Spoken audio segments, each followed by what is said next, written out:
Y vamos a buscar la última hora de ese brote de meningitis que ha surgido en un colegio de Zaragoza. Hay 2 personas hospitalizadas, otros 2 niños a la espera de confirmarse que sufren meningitis. Y Martina, ahora mismo te acompaña la directora general de Salud Pública, a la que queremos preguntar por esta situación. Sí, nos va a dar todos los detalles de estos 2 casos confirmados de meningitis, 2 probables. El brote era en ese colegio San Antonio de Padua del barrio zaragozano de Torrero. Ya estamos con Nuria Gallán, directora general de Salud Pública. Muy buenos días. Hola, buenos días. Primero le queremos preguntar por el estado de estas 4 personas.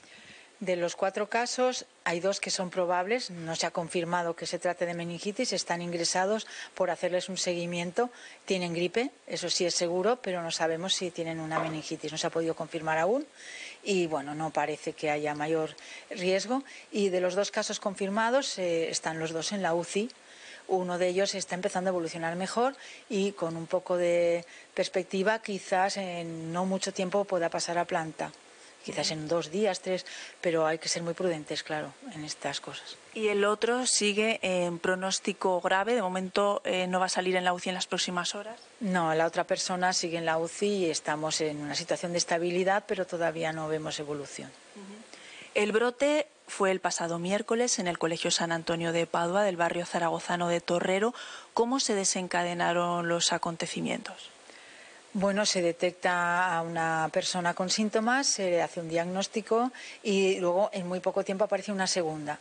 Entonces son 2 diagnósticos de meningitis, se realiza como siempre por protocolo en estos casos una encuesta para comprobar quién está en contacto con quién, en qué entorno y se comprueba que sí tienen relación estos casos. Los 2 que aparecen después, que son solo probables, también tienen relación entre sí, con lo cual ya se habla de brote. Pero hay que dar un mensaje de que las cosas se han hecho muy ágilmente y bien y ya se ha dado un tratamiento antibiótico preventivo a todo el resto de contactos, a alumnos, profesores, actividades extraescolares.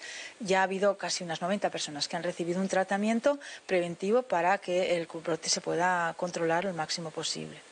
¿Y cómo funciona este tratamiento? Porque no solo es para que estas personas desarrollen la enfermedad, sino también para que no contagien, ¿no?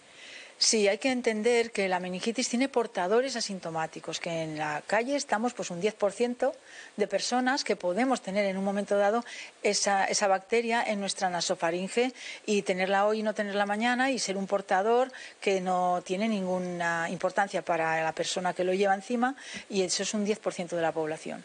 Entonces puede haber portadores en esos contactos y con el tratamiento que se les da reducen ya la presencia de la bacteria y dejan de ser portadores. ¿Cuáles son los síntomas, los primeros síntomas que aparecen a los que tenemos que estar alerta? Hay que estar alerta cuando aparece, después de un cuadro que empieza como catarral, en pocas horas empiezan a aparecer otros problemas mayores, como un dolor de cabeza muy intenso, la rigidez de nuca es muy característica y también náuseas y vómitos. Y si una persona de ese entorno, de ese centro, tiene una gripe, también es bueno que, tratándose de alguien que ha estado ahí, se le haga un seguimiento y una vigilancia más estrecha para irle vigilando de una manera más directa. Si ya la invasión, digamos, de la bacteria se hace extendida por todo el organismo, empiezan a aparecer unas púrpuras, que son unas manchas en la piel, y entonces ya ahí sí que puede haber casos realmente muy graves, sí. Es una enfermedad poco frecuente, pero muy temida. ¿Por qué? Hay muchas complicaciones. La meningitis es una enfermedad muy temida por la sociedad porque bueno, tiene un 10% de letalidad, que no es baja, y porque hay conciencia del pasado donde hubo mucha meningitis, especialmente infantil. Pero bueno, ahora tenemos vacunas que protegen frente a los serotipos más frecuentes de meningitis y eso ayuda mucho y es muy raro que aparezcan brotes de meningitis como este. Muy bien, pues muchísimas gracias, Nuria Gallán, directora general de Salud Pública, sobre todo por atendernos en directo.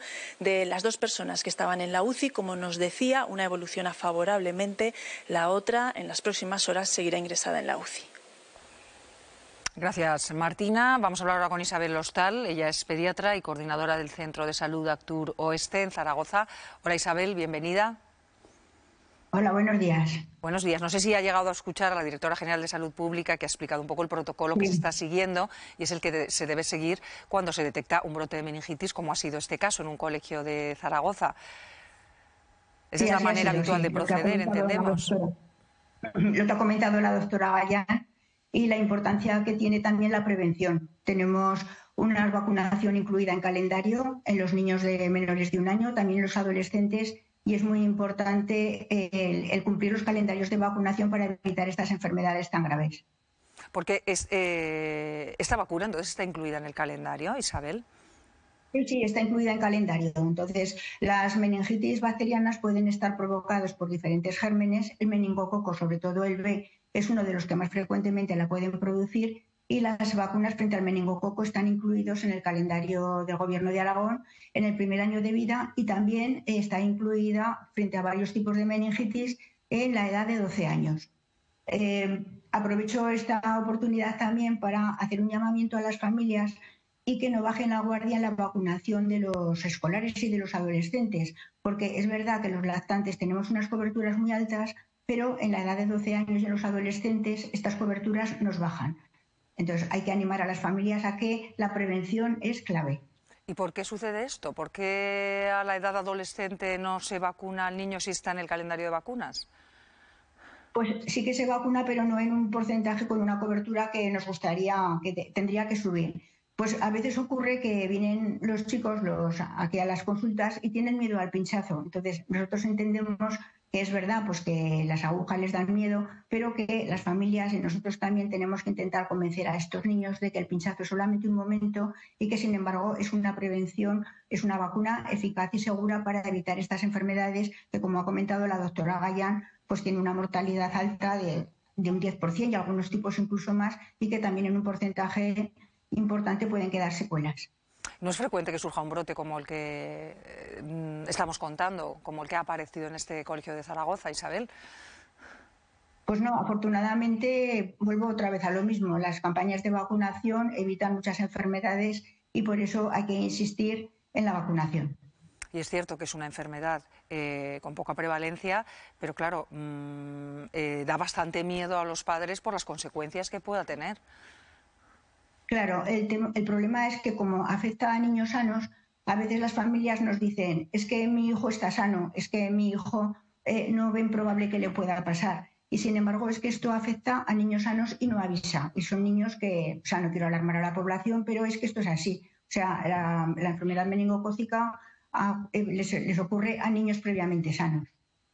Isabel, las recomendaciones, aparte de la vacunación, por supuesto, tal y como está pautada, las edades que está pautada, el protocolo que tendrán que seguir pues los niños que hayan podido estar en contacto con estos otros niños que ahora mismo sufren meningitis, pero por parte de los demás no tienen que hacer nada más.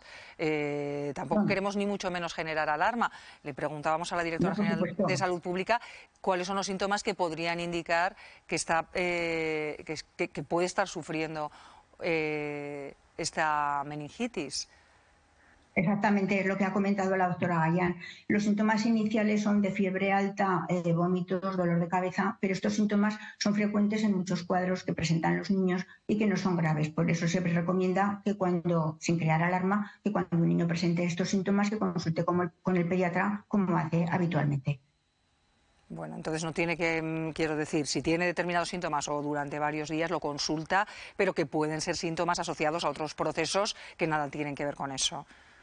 ¿No, Isabel? Exactamente, porque sí, la fiebre alta, el dolor de cabeza y los vómitos pueden aparecer también en otros cuadros que no son meningitis. Por eso es importante consultar con el pediatra, que es el profesional indicado para valorar a ese niño. Pues Isabel Lostal, muchas gracias por habernos dedicado estos minutos en Aquí y Ahora. Un saludo. Gracias a vosotros.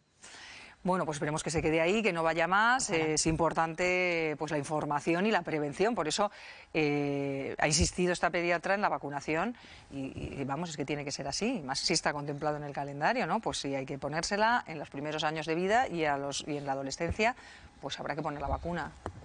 Hombre, desde luego, y más sabiendo cuál es el índice de letalidad, que es un 10%, es una cifra bastante importante. El año pasado hubo 329 personas contagiadas en España y de ellas 29 fallecieron. Entonces, yo creo que hay, según qué tipo de enfermedades, que hay que tener muchísimo respeto. Y el brote ahora mismo que tenemos de meningitis es una de ellas. Yo creo que ha actuado bien el Gobierno de Aragón a la hora de activar rápidamente el protocolo. Nos comentaban ya que hay 90 contactos directos que han recibido ya el tratamiento antibiótico para tratar de protegerlos frente a la enfermedad, y ahora ya solamente nos queda pues esperar que los enfermos ahora evolucionen bien, sobre todo los dos que están en la UCI, e insistir también pues en el que si los padres ven algún tipo de síntomas, son síntomas que además son muy corrientes, ¿no? Y hay muchas veces que quizás pasan como más desapercibidos, porque fiebre alta, dolores de cabeza pueden ser más o menos comunes. Cabeza, vómito y fiebre alta se puede dar unido a un proceso, ¿no? De gastroenteritis, por ejemplo. Entonces, bueno, consultar al pediatra siempre está bien, no alarmarse, pero sí ponerte en manos de profesionales. Y más aún sabiendo lo que ha pasado ahora, ¿no? Entonces yo creo que cualquiera que vea que sus hijos pueden tener este tipo de síntomas,